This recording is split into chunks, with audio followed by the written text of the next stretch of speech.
अस्सलाम वालेकुम। एक शख्स ने एक खूबसूरत लड़की से शादी कर ली। वो उससे बहुत मोहब्बत करता था, मगर एक दिन उस लड़की को जिल्द की कोई बीमारी लग गई, जिससे उसकी खूबसूरती रोज़ बरोज़ घटती जा रही थी। एक दिन उसका शौहर किसी सफ़र पर निकला। वापस आते हुए उसे हादसा पेश आ गया और इसकी दोनों आंखें चली गईं। खैर, उनकी अज़दवाजी ज़िंदगी यूं ही चलती रही और उसकी बीवी की खूबसूरती मज़ीद घटती रही। मगर अंधे आदमी को इस बात का इल्म नहीं था, लिहाजा इनकी ज़िंदगी पर इसका कोई असर भी ना पड़ा। दोनों एक दूसरे को पहले की तरह ही चाहते थे और एक दूसरे का ख्याल रखते थे।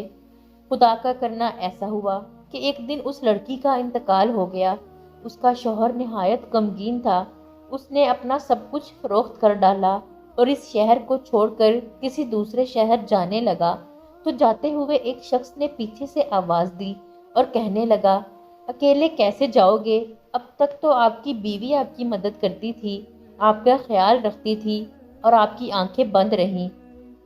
अंधे आदमी ने जवाब दिया, मैं अंधा नहीं था, मगर उसे ऐसा दिखा रहा था जैसे मैं अंधा हूँ, क्योंकि अगर उसे पता होता कि मैं उसकी बदसूरती देख सकता हूँ तो ये एहसास उसे उसकी बीमारी से ज़्यादा तकलीफ देता।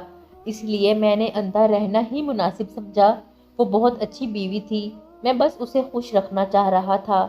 दोस्तों, उम्मीद है आज की ये सबक आमोज़ कहानी आपको पसंद आई होगी। पसंद आए तो वीडियो को लाइक करें, चैनल सब्सक्राइब करें, अपने दोस्तों के साथ शेयर करें और कमेंट सेक्शन में अपनी राय का इजहार करें। अल्लाह हाफिज़।